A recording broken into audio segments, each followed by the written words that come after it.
இல்லை, சவுகார் ஜானகியை பொறுத்த வரைக்கும் 1950களில் பிறந்த நடிகை. இயற்கையாகவே குரல் வளம். இந்த அம்மா வானொலியில் ஆங்கர் 15 வயசு. சவுகார் ஜானகி பேரு சங்கர மஞ்சி ஜானகி. எப்போ ஷவுகாரு ஜானகியா மாறுனாங்கன்னா, ஷவுகாருனா தெலுங்கு மொழியில பண்ணையாருன்னு அர்த்தம். இதுதான் இந்த அம்மாவுக்கு ஷவுகாரு ஜானகி. சினிமா கம்பெனியா ஏறி இறங்குற பொழுது ஒரு வாய்ப்பு கிடைக்குது. இந்த படம் தெலுங்கு படம், மக்களு கொடுக்காளு. இந்த படத்தில் அந்த அம்மாவுக்கு சம்பளம் 2500 ரூபா. அப்போ தமிழ், தெலுங்கு, கன்னடா, மலையாளம், ஹிந்தி எல்லா பக்கமே சவுகார் ஜானகி நாயகி. ஜெயலலிதாவும் சவுகார் ஜானகியும் நல்ல நண்பர்கள். 2 பேருமே ஆச்சாரமான குடும்பத்தை சேர்ந்தவர்கள். அப்போ திரையுலகத்தில் ஜெயலலிதா சவுகார் ஜானகி காலம் என்பது ஒரு ஆளுமையான காலம். இப்போ நயன்தாரா, திரிஷா இப்படி பல பேர் எடுத்தீங்கன்னா 45-46 வயசு ஆயிடுச்சு. யாரும் குழந்தை குட்டிகளோடு நடிக்க வருவதில்லை. குழந்தை குட்டிகளோடு நடிக்க வந்து திரையுலகத்தில் நீங்க கௌரவமா ஜாம்பவானா படப்பிடிப்புக்கு தளத்துக்கு வருகிற பொழுது கால் மேல காலை போட்டு உட்கார்ந்து இருக்கக்கூடிய தகுதி படைத்தவர் சவுகார் ஜானகி.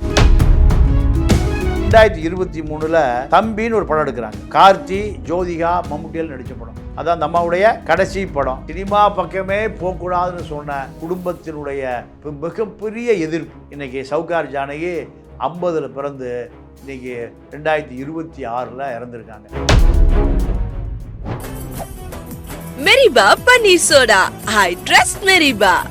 ஆச்சி மசாலா, எந்த சமையலும் ருசி தேடும் ரகசியம் 20 ரூபாய். ரிஃப்ளெக்ட் நேயர்களுக்கு வணக்கம். இன்று நம்மோடு இணைந்திருக்கிறார் மூத்த பத்திரிகையாளர் திரு தமிழா பாண்டியன் அவர்கள். சார் வணக்கம். வணக்கம் சார். பழம்பெரும் நடிகையான சவுகார் ஜானகி அவர்கள் காலமாகியிருக்காங்க. தமிழ் திரையுலகத்திற்கும் தமிழ்நாட்டுக்கும் இது ஒரு பெரிய துயரமான செய்தியாக பார்க்கப்படுகிறது.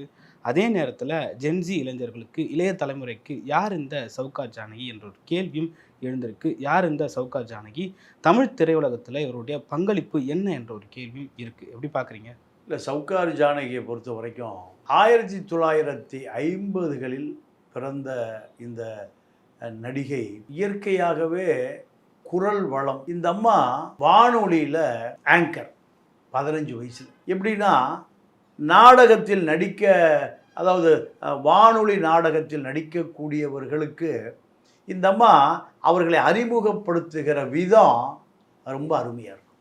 15 வயசில். இது நாகிரெட்டியும் ஒரு வானொலி நேயர், திரைப்பட தயாரிப்பாளர். நாகிரெட்டியும் ஒரு வானொலி நேயர். நீங்கள் ஒரு 50களெல்லாம் இதுதான் வானொலி தான். வீட்டுக்கு வீடு, வசதியான வீட்டில் தான் ரேடியோ இருக்கும். நான் பிறந்தது 1960. 10 வயசு இருக்கும் பொழுது ரேடியோ கேட்பதுக்காக பக்கத்து வீட்டுக்கு நண்பனா, யார் வீட்டில் ரேடியோ இருக்கோ, டிரான்சிஸ்டர் இருக்கோ, அவர்களை நண்பராக்கி கொள்வது எது? ரேடியோ கேட்பதற்கு, பாட்டு கேட்பதற்கு, நாடகம் கேட்பதற்கு.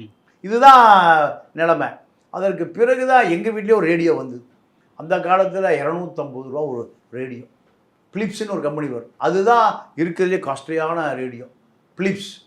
எங்கள் வீட்டில் பிலிப்ஸ் பிளட்டா அப்படின்னு அந்த காலத்தில் 550 ரூபாய்க்கு எங்கள் அப்பா ஒரு ரேடியோ வாங்கி வச்சுருந்தார். அப்போ இதுதான் அந்த கதை. அப்போது இந்த அம்மாவை சினிமாவில் நடிப்பதற்காக நாகிரெட்டி கூப்பிடுறார். நாகிரெட்டி அப்படி அழைக்கிற பொழுது இந்த குடும்பம் ஒரு ஆச்சாரமான பிராமண குடும்பம். அப்பா இவங்க பூர்வீகம் வந்து ராஜமுந்திரி, ஆந்திரா ராஜமுந்திரி. அவங்க அப்பா ஒரு பேப்பர் தொழிற்சாலையில் ஒரு தொழில்நுட்ப ஒரு டெக்னீஷியன். சவுகார் ஜானகி பேர் சங்கர மஞ்சி ஜானகி. இந்த சங்கர மஞ்சி ஜானகி எப்போ ஷவுகாரு ஜானகியா மாறுனாங்கன்னா, ஷவுகாருனா தெலுங்கு மொழியில் பண்ணையார்னு அர்த்தம். ஹிந்தியில் சர்கார், பண்ணையார். அதே போல் இந்த இந்த இந்த இதான் முதல் படம் அந்த அம்மா. இதுதான் இந்த அம்மாவுக்கு ஷவுகாரு ஜானகி. அது சவுகார் ஜானகியாகி சவுகார் பட ஜானகியா நிறைய பேர் நினைக்கிறேன். அப்படி அல்ல. இந்த அம்மாவுடைய முதல் படம் ஷவுகாரு. இந்த ஷவுகாருங்கிறது பண்ணையாரை விட ஒருபடி மேலே போன ஒரு பெரிய நில சுவாழ்ந்தார்களுடைய பேர். ஆந்திராவில் அழைப்பதான் இந்த பேர். அப்போது இந்த படம் நடிப்பதற்கு அந்த அம்மா படாத பாடுபடுறாங்க. எப்படின்னா சினிமாவே கூடாதுன்னு இந்த குடும்பம் முடிவு பண்ணுது. அப்பா அம்மா 2 பேருமே. அப்பா பேர் வெங்கடாச்சல ராவ், அம்மா பேர் சச்சி தேவி. இவங்க சினிமா வாடையே கூடாதுங்கிறாங்க. 15 வயசில் கல்யாணம் பண்ணி கொடுத்துட்றாங்க. சீனிவாச ராவ்னு ஒருத்தருக்கு. அந்த சீனிவாச ராவ் அவர் சினிமாவில் நடிப்பது என்பது மிகப்பெரிய ஒரு விரும்பத்தகாத செயல். சினிமாக்காரர்கள் ஒரு கட்டுப்பாடான வாழ்க்கை வாழாதவர்கள். அன்றைய காலகட்டம் அப்படி தான். 15 வயசில் கல்யாணம், ஒரு குழந்தையும் பிறந்துருச்சு இந்த ஜானகிக்கு. அதன் பிறகு சென்னை, விஜயவாடா சென்னை. வறுமை. கணவர் ஒரு மது பிரியர். 15-16 வயசில் குழந்தை, வறுமை. அப்போது சென்னைக்கு மீண்டும் வர்றாங்க. மீண்டும் நாகிரெட்டிகிட்ட போகிறாங்க. ஐயா ஒரு சினிமா வாய்ப்பை கொடுங்க, வறுமையில் இருக்கையா. அப்போ நாகிரெட்டி அப்போ தான் நேராக பார்க்குறாரு. அவர் ஒரு சினிமா தயாரிப்பாளர். நான் கூப்பிடுற பொழுது நான் ஒரு படம் பண்ணிகிட்டு இருந்தேன், இப்போ அந்த படம் முடிஞ்சு போச்சு, இப்போ நான் படம் பண்ணலை, என் தம்பி படம் பண்ணுறாரு, அவர்கிட்ட போய் நான் உன்னை அனுப்புகிறேன், நீ முயற்சி பண்ணு. அப்போது ஜெமினி ஸ்டுடியோவில் ஜெமினி கணேசன் ஒரு கணக்காளர், கணக்கு பிள்ளை கணேசன், அவர் ஜெமினி ஸ்டுடியோவில் வேலை பார்த்ததுனால ஜெமினி கணேசன், சாம்பார் கணேசன். ஆமாம், பார்ப்பனராக இருந்தால் அன்றைக்கெல்லாம் சினிமாவுக்கு வந்துடலாம். பாலச்சந்தர், ஜெமினி கணேசன், இப்படி எல்லாமே பார்ப்பனர்கள் தான் இந்த திரைப்பட உலகத்தையே கட்டுப்பாட்டில் வச்சுருந்தாங்க. இந்த சவுக்கார் ஜானகி கை குழந்தையோடு போய் சினிமா கம்பெனியாக வாய்ப்பு கேட்டு தொடர்ந்து நம்ம போயிட்டு வருது. இதை பார்த்த நாகிரெட்டி தான் கொண்டு முதல் படத்தில் அறிமுகப்படுத்துகிறார். அந்த அந்த அந்த படம் நாகிரெட்டி தம்பி தான் எடுக்கிறார். தெலுங்கு படம். எல்வி பிரசாத் தான் டைரக்டர். 1950. என்டி ராமராவ் ஜோடி. அன்றைக்கி பெரிய ஹீரோ என்டி ராமராவ். அப்போது ஜானகி முதல் படம் இந்த சவுக்காரு பெரிய ஹிட். தெலுங்கு படம்லாம் அன்றைக்கி தமிழ்நாட்டில் எடுப்போம். தெலுங்கு, கன்னடம், மலையாளம், தமிழ் எல்லாமே எங்கே? சென்னை தான். சென்னை ராஜதானி தான். எல்லா படமும் உருவாகிற இடமே சென்னை தான்.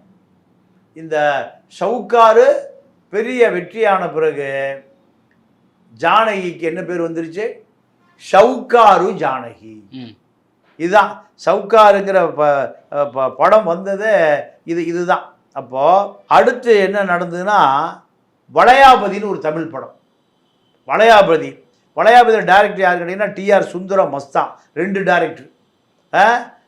கதை திரைக்கதை வசனம் நம்ம பாரதிதாசன், பாண்டிச்சேரி பாரதிதாசன். முத்துகிருஷ்ண கதாநாயகன். வாய்ப்பு பெரிய அளவில் அந்த அம்மாவுக்கு எதிர்பார்க்குறாங்க. இதுக்கு நடுவில் 2வது குழந்தையும் பிறந்திருக்கு. முதல் குழந்தை, 2வது குழந்தை. இந்த 2வது குழந்தையோட மறுபடியும் என்ன பண்ணுது அந்த அம்மா? சினிமா கம்பெனியாக ஏறி இறங்குற பொழுது ஒரு வாய்ப்பு கிடைக்குது.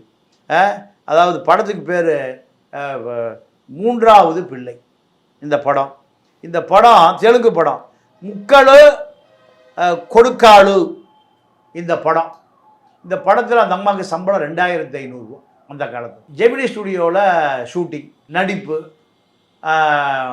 முதல் படத்தில் நடித்ததை விட இந்த படத்தில் இன்னும் சிறப்பாக நடிக்கணும்னு நினைக்குது. சினிமா வாய்ப்பை தக்க வைத்து கொள்ளணும். உணர்ச்சி வசப்பட்டு நடித்ததில் மயங்கி விழுந்தால் ஆஸ்பத்திரியில் அட்மிட்டு. Low BP. ஒரு அரை மணி நேரத்தில் லேட்டாக வந்திருந்தீங்கன்னா உயிர் இருக்காதுங்கிறாங்க. அப்போ இந்த அம்மாவுக்கு வறுமை காரணமாக நல்ல உணவு இல்லை, நல்ல போஷாக்கு இல்லை, நல்ல வைட்டமின் இல்லை. அப்போது இதை டாக்டர் சொல்கிற நல்லாவே சாப்பிட்லப்பா அந்த அம்மா. சாப்பிடாம வெயிலையும் மழையிலையும் தொடர்ந்து இந்த அம்மா நடிக்குது. இது தயாரிப்பாளர் கவனத்துக்கு போன பிறகு உடனே ஜெமினி கணேசன் தான் அப்போ ஜெமினி ஸ்டுடியோவில் மேனேஜர், கணக்காளர் யார்? இந்த ஜெமினி கணேசன். 7500 ரூபாயை ஒரு பையில் போட்டு கொண்டு அந்த அம்மாவை ஆஸ்பத்திரியில் படுத்திருக்கும் போது கொடுக்குறாரு. உங்களுக்கு 2500 ரூபா சம்பளம், நடித்து முடித்த பிறகு உங்கள் நடிப்பை பார்த்துட்டு 5000 ரூபா கொடுக்கலான்ட்டு இருந்தோம். ஆனால் முதலாளி எவ்வளோ கொடுத்து அனுப்பிச்சிருக்காரு? 7500 ரூபா கொடுத்துருக்காரு. அப்போ தான் இந்த அம்மாவுக்கு பாதி உயிரே வந்திருக்கு. இனி நல்ல சாப்பாடு சாப்பிட்ணும், குழந்தைக்கு நல்ல சாப்பாடு அப்போ அவ்வளோ வறுமை. கணவர் மது பிரியர், எவ்வளோ காசு இருந்தாலும் அவர் குடிச்சிடுவார். இப்படித்தான் அந்த அம்மாவுடைய வாழ்க்கை கொஞ்சம் கொஞ்சமாக நகருது. இதுக்கு நடுவில் இந்த அம்மா எம்ஜிஆர், சிவாஜி, தமிழ், தெலுங்கு, ஹிந்தி இப்படி பல படங்களில் இந்த அம்மாவுடைய பிரபலமாயிருது. பிரபலமான பிறகு முதல் கட்டம் 1980கள் 90களில் ரஜினியுடைய தாக்கம், கமலஹாசனுடைய தாக்கம், எம்ஜிஆர், சிவாஜியுடைய தாக்கத்துக்கு பிறகு இந்த ரஜினி கமல் தாக்கம். அப்போது எம்ஜிஆர், சிவாஜி 2 பேர் கூட என்டிஆர் கூட நடிக்குது. காரணம், எம்ஜிஆர், சிவாஜி கேரளாவில் பிரேம் நசீர், ராஜ்குமார், யார் எங்கள் கர்நாடகாவில், இவர்கள் தான் தமிழில் எம்ஜிஆர், சிவாஜி, கன்னடத்தில் ராஜ்குமார், தெலுங்கில் என்டிஆர், மலையாளத்தில் பிரேம் நசீர், 5 பேரோடு நடிக்கிற நடிகை அந்த அம்மா வந்துடுச்சு. அப்போ தமிழ், தெலுங்கு, கன்னடா, மலையாளம், ஹிந்தி எல்லா பக்கமே சவுகார் ஜானகி நாயகி, ஒரு பேன் இண்டியா ஹீரோயின் ஆகிட்டாங்க. அப்போது இந்த அம்மாட்ட பிடிச்ச விஷயம் என்னென்னா நேரம் தவறாமை. பாலச்சந்தருடைய ராகினி நாடக கம்பெனியில் அந்த அம்மா 2000 நாடகம் நடிச்சிருக்கு. பாலச்சந்தர் ரொம்ப கடுமையானவர். வீட்டிலேருந்து வரும்போது அவங்களுக்கு தேவையான உடை, உணவு, காஸ்டியூமு எல்லாம் அவங்களே ரெடி பண்ணி கொண்டு தரணும். இங்கே ஆளே இருக்காது. அப்படி தான் ஒரு சினிமா நாடக கம்பெனி வச்சுருந்தார் யார்? பாலச்சந்தர். அப்போ அதில் நம்பர் 1 கலைஞர் இந்த அம்மா சவுகார் ஜானகி. இந்த பழக்கம்தான் படப்பிடிப்பு தளத்தில் 6 மணிக்கு இருக்கணும்னா 5:55க்கு இருக்கும். இந்த பழக்கம் எங்கேருந்து வந்ததுன்னா பாலச்சந்தர் நாடக கம்பெனியிலேருந்து தான் இந்த அம்மாவுக்கு வந்தது. இப்போ இதுதான் ஒரே நேரத்தில் தமிழ், தெலுங்கு, கன்னடம், மலையாளம் ஜாம்பவான்கள்கிட்ட நடிச்சுட்டு அடுத்த கட்டம் கமல், ரஜினி இவர்கள் காலத்திலையும் குணச்சித்திர வேடம், குணச்சித்திர வேடத்துலேயும் அம்மா வேடம், சகோதரி வேடம், இந்த வேடங்களும் தமிழ், தெலுங்கு, கன்னடம், மலையாளம் அத்தனை மொழிகள்லையும் அந்த வாய்ப்பு வரும். கன்னட மக்களும் ஏற்றுக்கிட்டான், தெலுங்கு மக்களும் ஏற்றுக்கிட்டான், இங்கே தமிழர்களும் ஏற்றுக்கொண்டா, மலையாளிகளும் குணச்சித்திர கதாநாயகி அப்புறம் குணச்சித்திர வேடம், இது 2லுமே சவுகார் ஜானகியை ரசிப்பதற்குன்னு ஒரு குடும்ப ரசிகர்கள் உருவாயிட்டாங்க. அதுக்கு அடுத்து எம்ஜிஆரோட அந்த காலத்திலே பணம் படைத்தவன், ஒளி விளக்கு, பெற்றால் தான் பிள்ளையா, தாய்க்கு தலைமகன் இப்படி நிறைய படங்களில் அந்த அம்மா நடிச்சிருக்கு. ஜெயலலிதாவும் சவுகார் ஜானகியும் நல்ல நண்பர்கள். அப்போ அந்த காலத்திலேயே அந்த அம்மா சர்ச்சு பார்க் கான்வெண்ட்டு, இந்த அம்மா அதே போல் ஒரு ஆங்கில புலமையில் 2 பேரும் தான், 2 பேருமே பார்ப்பன பெண்கள், 2 பேருமே ஆச்சாரமான குடும்பத்தை சேர்ந்தவர்கள். அப்போது திரையுலகத்தில் ஜெயலலிதா, சவுகார் ஜானகி காலம் என்பது ஒரு ஆளுமையான காலம். எப்படி திரைப்பட உலகத்தில் பானுமதி குழந்தை பிறந்த பிறகு தான் நடிக்க வருது, அதே போல் சவுகார் ஜானகி 2 குழந்தை பிறந்த பிறகு தான் நடிக்கவே வர்றாங்க. இப்போ வர கதாநாயகிகள்லாம் 18 வயசில் வந்துடுறாங்க. இப்போ 50 வயசானாலும் கல்யாணம் பண்ணிக்கிறது இல்லை பல பேர். இப்போ நயன்தாரா, திரிஷா இப்படி பல பேர் எடுத்திங்கன்னா எல்லாம் 45-46 வயசாச்சு. ஆனால் யாரும் குழந்தை குட்டிகளோடு நடிக்க வருவதில்லை. குழந்தை குட்டிகளோடு நடிக்க வந்து திரையுலகத்தில் நீங்கள் கௌரவமாக ஜாம்பவானா மிகப்பெரிய தயாரிப்பாளர்களோ டைரக்டர்களோ எங்கள் படப்பிடிப்புக்கு தளத்துக்கு வருகிற பொழுது கால் மேலே காலை போட்டு உட்கார்ந்துருக்கக்கூடிய தகுதி படைத்தவர் பானுமதியும் சவுகார் ஜானகி தான். ஏன் யாரிடமும் வளைந்து கொடுப்பதே இல்லை. நீ காசு கொடுக்குறியா, நடிக்கிறோம், கேமராவை மூஞ்சியில் தான் வைக்கிறோம், உடல் உறுப்புகளை வைக்கக்கூடாது. இப்படி எழுதப்படாத சட்டத்தை போட்டு வைத்திருந்தவர் சவுகார் ஜானகியும் பானுமதி தான். அப்போது சிவாஜி கூட அந்த அம்மா படிக்காத மேதை, பாலும் பழமும், எங்கள் ஊர் ராசா, புதிய பறவை, சிவாஜி சொந்த தயாரிப்பு, உயர்ந்த மனிதர். அந்த அம்மா கிளாமர் வேஷம், கிளாமர் வேஷத்துக்கும் இந்த அம்மா குணச்சித்திர வேடம், கதாநாயகி, கிளாமர், இதையும் நடிக்கக்கூடிய ரசிக்கக்கூடிய தகுதி படைத்தவராக அந்த அம்மா மாறிடுது. ஒரு ஒரு ஒரு ஒரு காலத்தில், ஒரு நேரத்தில் சிவாஜிக்கும் சவுகார் ஜானகி சண்டை, பேசிக்கிறது இல்லை. என்ன நடந்ததுன்னா, சிவாஜி வந்து ஒரு அசைவ பிரியர், இந்தம்மா சைவ பிரியர். அப்போ நீங்கள் அவுட்டோர் ஷூட்டிங்கோ அல்லது ஸ்டுடியோக்குள்ளேயோ சிவாஜி முதல்ல சாப்பிடுவாராம். அந்த அந்த இடம் பூரா எறா, சுறா, மீன், கோழி எல்லாம் கிடக்கும். அதுக்கு பிறகு இந்தம்மா சாப்பிட வரும். சாப்பிட வரும்போது அந்த கவுச்சி வாடை வீசுமா. எப்போவுமே கறி மீன் சாப்பிட்டு அந்த வாடை இருக்கத்தானே செய்யும். அப்போ சிவாஜி சொல்லியிருக்கு, தயவுசெய்து நான் முதல்ல சாப்பிட்றேன், அப்புறம் நீங்கள் எனக்கு எப்போ சாப்பிடுவது அப்போ தான் நான் சாப்பிடுவேன். சிவாஜி இந்த மாதிரி சாப்பிட்டு இருக்கும்போது டிஃபன் பாக்ஸ் அவுத்துருவாராம். ஐயோ என்னால் சாப்பிட முடியலையே. இப்படி பல நாள் ஒரு ஒரு நேரத்தில் இந்த அம்மா சாப்பிடாமையே தவிர்த்துருது. ஒரு அறை தான் இருக்கும், இல்லைன்னா வேறு அறைக்கு போக முடியாது, அது தொழிலாளர்கள் அறையாக இருக்கும் இல்லையா. அப்போ ரெண்டு பேரும் பேசிக்கிறது இல்லையா. இந்த உணவு சாப்பிட விஷயத்தில் சிவாஜி சவுகார் ஜானகி என்னடா பண்ணுறது, பாலச்சந்தரை போன்ற பெரிய இயக்குநர்கள் எல்லாம் இதை சமாதானப்படுத்தி வைத்து இரண்டு பேரையும் நீங்கள் 2 பேர் சாப்பிடுவதற்கு 2 அறை தயார் செய்யக்கூடிய சூழல் உருவாச்சான் இந்த சாப்பாடு பிரச்சனையில். இப்படி கொஞ்ச நாள் இருந்திருக்கு. அப்போது ஒரு அது அந்த அம்மா எப்படி சொல்லுதுன்னா, அந்த நாள் ஞாபகம் நெஞ்சிலே வந்தது. இந்த சாப்பாட்டு சண்டை அது ஒரு பெரிய பாட்டாகவே மாறுது.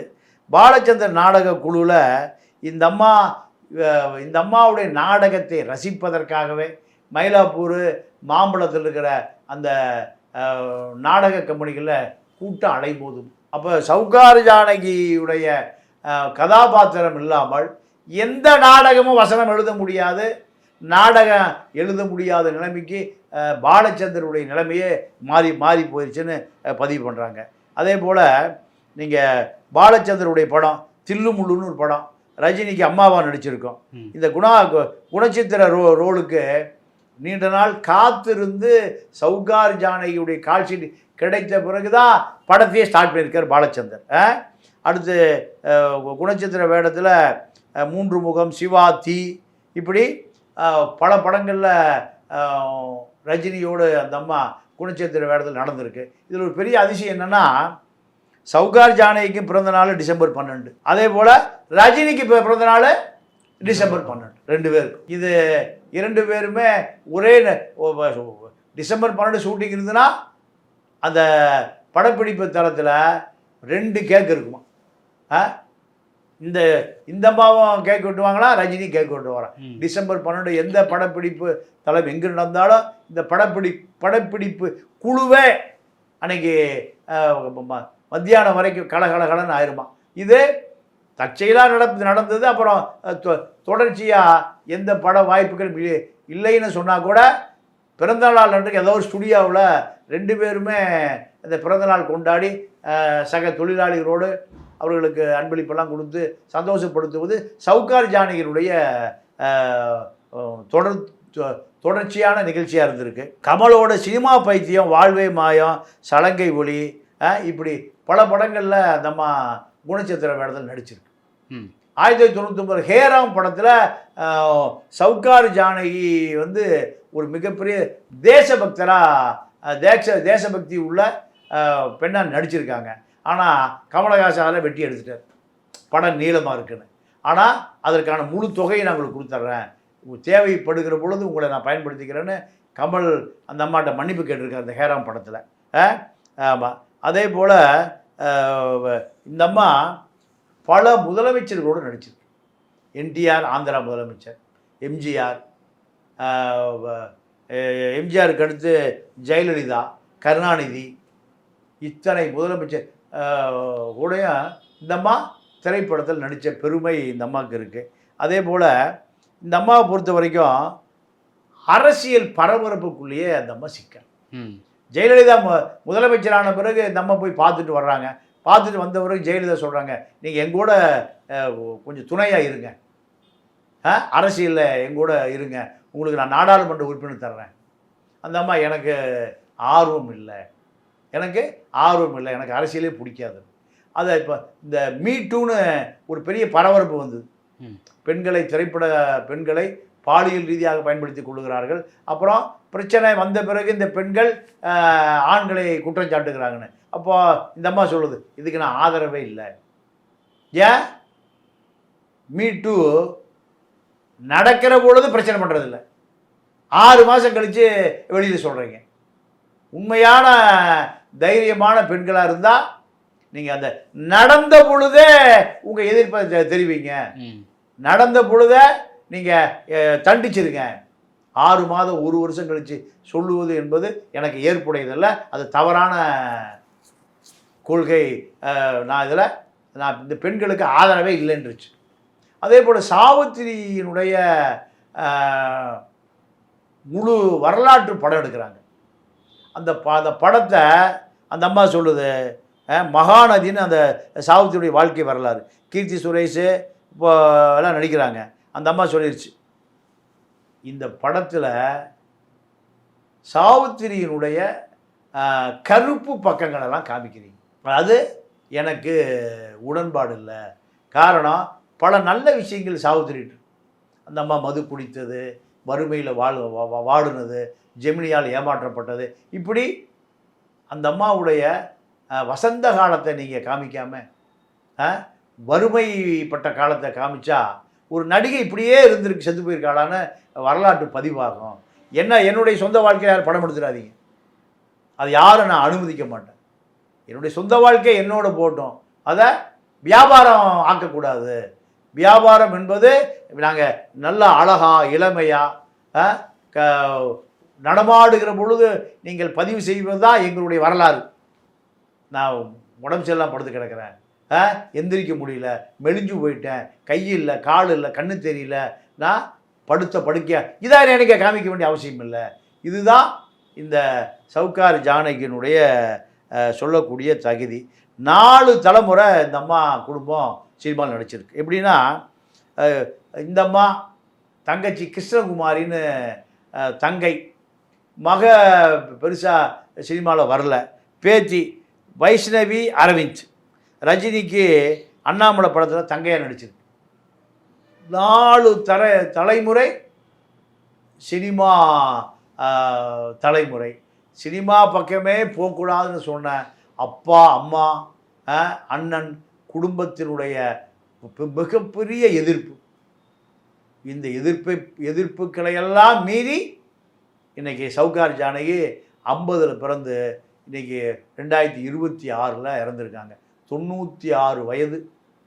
96 வயதில் 15 வயதில் இருந்து ஏறக்குறைய 80 ஆண்டு காலம், 4 தலைமுறை, 80 ஆண்டு காலம் திரைப்பட தோன்றிய காலத்திலிருந்து. அந்த அம்மாவுடைய முதல் படம் ஷாவுகாரு, கடைசி படம் 2023 தம்பின்னு ஒரு படம் எடுக்கிறாங்க. கார்த்தி, ஜோதிகா, மம்முட்டியில் நடித்த படம். அதான் அந்த அம்மாவுடைய கடைசி படம். இந்த அம்மாவுக்கு கலைமாமணி விருது, பத்மஸ்ரீ விருது எல்லாம் கொடுத்துருக்காங்க 2022. தெலுங்கு சீரியலில் நிறைய நடிச்சிருக்கு. தமிழ் திரைப்பட உலகம் தனக்கான அங்கீகாரத்தை கொடுக்கலைங்கிற கவலை கடைசி வரைக்கும் இந்த அம்மாவுக்கு இருந்து. எம்ஜிஆருக்கும் சவுகார் ஜானகிக்கும் உள்ள தொடர்புகள் எப்படி இருக்குது, அதே போல் சவுகார் ஜானகி அந்த காலத்து நடிகைகள்லேருந்து எப்படி வேறுபட்டாங்க, இந்த காலத்து நடிகைகள் சவுகார் ஜானகியை எப்படி பின்பற்ற வேண்டும் என்ற ஒரு கேள்வி இருக்குது. அதான் இப்போது சவுகார் ஜானகி யார் ரோல் மாடல்னால் பானுமதி ரோல் மாடல். பானுமதியும் குழந்தை பெற்ற பிறகு தான் நடிக்க வர்றாங்க. குழந்தை பெற்ற கிளாமர் போயிடும், அழகு போயிடும். குழந்தைக்கு பால் கொடுத்தாலே அழகு போயிடும் சொல்கிற காலத்தில் குழந்தையோடு அந்த அம்மா வந்திருக்கு. குழந்தையோடு சவுகார் ஜானகி சினிமா கம்பெனியாக ஏறி வாய்ப்பு கேட்டு நீங்கள் கற்பனை பண்ணி பாருங்க. இன்றைக்கி சினிமா எப்படி இருக்குது? 18 வயது கட்டிலும் காளையா கொத்தும் கொலையுமா இருந்தால் தான் சினிமாவில் வாய்ப்பு கொடுப்பான். டைரக்டரை பார்க்கணும், தயாரிப்பாளரை பார்க்கணும், லைட் பாயை பார்க்கணும், அத்தனை பேரையும் பார்க்கணும். ஆனால் பானுமதியும் சவுகார் ஜானகியும் திரைப்படம்னா எங்களுடைய நடிப்புகளை மட்டுமே நீங்கள் பாருங்கள். எங்களை உங்களுடைய ஆசைக்கு நாங்கள் பயன்பட மாட்டோம். இதுதான் எங்களுடைய வேதம். நாங்கள் சினிமாவை நேசிக்கிறோம், சினிமா எங்களை நேசிக்குது. இதுக்கு நடுவில் இருக்கக்கூடிய இடைச்சொருகள் அத்தனையும் எங்கிட்ட வாழாட்டக்கூடாது. இப்படித்தான் யார் வச்சுருந்தா? பானுமதி, சவுகார் ஜானகி. இதைத்தான் இப்பொழுது வருகிற இளம் தலைமுறை நடிகைகள் இவர்களை பின்பற்றினாலே இந்த மீ2 பி2 எல்லாம் வாய்ப்பே இல்லை. அந்தம்மா அதுதான் சொல்லுது. உன்னை ஒருவன் தவறாக அணுகினால் நீ அதுக்கு எதிர்ப்பு அப்போவே கொடுத்துரு. 6 மாதம் கழித்து அதை மீ2 ஆக்காத. உன்னுடைய எதிர்ப்பை அப்போவே பதிவு பண்ணினா அந்த திரை உலகம் பூரா அந்த செய்தி போயிடும். இவ ஒரு நெருப்புடா, இவ ஒரு நெருப்புன்னு வந்துடும். இதை நீங்கள் யாரும் அதை பின்பற்றுவதில்லை. அதுதான் இந்த திரைப்பட உலகத்திற்கு பெண்களுக்கு இருக்கக்கூடிய ஒரு அவலம். இதை தயவுசெய்து அப்போவே நீங்கள் உங்களுடைய எதிர்ப்பை உடனடியாக பதிவு செய்யுங்கள். இதுதான் அந்த அம்மா புதிய தலைமுறை பெண்களுக்கு சொல்லுகிற செய்தி. ஓகே, பல்வேறு கருத்துக்களை பகிர்ந்து கொண்டீங்க. மற்றும் ஒரு கால் சந்திப்போம். நன்றி சார். நன்றி, வணக்கம். மெரிபா பன்னீர் சோடா, ஐ ட்ரஸ்ட் மெரிபா. ஆச்சி மசாலா. எந்த சமையலும் ருசி தேடும் ரகசியம். 20 ரூபாய்.